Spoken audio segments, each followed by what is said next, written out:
সীমান্তে মাদকদ্রব্যসহ যে কোনো ধরনের চোরাচালানি মালামাল প্রবেশ রোধে বদ্ধপরিকর সরাইল ব্যাটালিয়ন ২৫ বিজিবির মূলমন্ত্রে দীক্ষিত হয়ে তারা গোয়েন্দা নজরদারি বৃদ্ধি করেছে।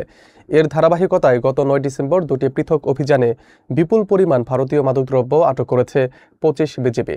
ব্রাহ্মণবাড়িয়া জেলার বিজয়নগর উপজেলার দুটি ভিন্ন এলাকায় চালানো এই অভিযানে ইয়াবা, মদ ও গাঁজা জব্দ করা হয়েছে। বিস্তারিত থাকছে শাহগি মৃধার প্রতিবেদনে। বর্ডার গার্ড বাংলাদেশের নির্দেশনা অনুযায়ী সীমান্তে নিরাপত্তা ও চোরাচালান প্রতিরোধে সরাইল ব্যাটালিয়ন ২৫ বিজিবি বদ্ধপরিকর আছে বলে জানানো হয়। এরই ধারাবাহিকতায় গত ৯ ডিসেম্বর ২০২৫ তারিখে সরাইল ব্যাটালিয়ন এর অধীনস্থ লক্ষ্মীপুর বিউপির টহল দল সীমান্ত পিলার ২০০১/৫ এস থেকে প্রায় ১৫০ গজ বাংলাদেশের অভ্যন্তরে ব্রাহ্মণবাড়িয়ার জেলার বিজয়নগর উপজেলার মণিপুর এলাকায় অভিযান চালায়।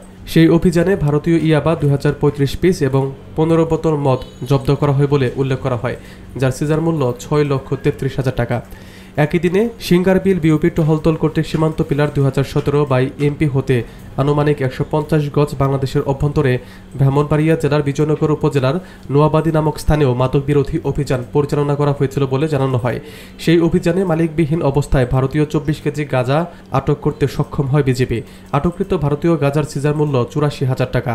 সরাইল ব্যাটালিয়ন ২৫ বিজিবি কর্তৃক সর্বমোট ৭,১৭,০০০ টাকা মূল্যের মাদকদ্রব্য আটক করা হয়েছে।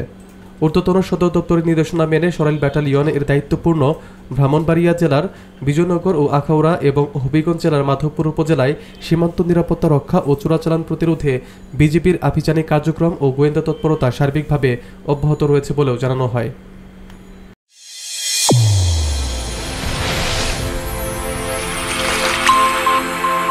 চ্যানেল A1 হৃদয়ের স্পন্দন।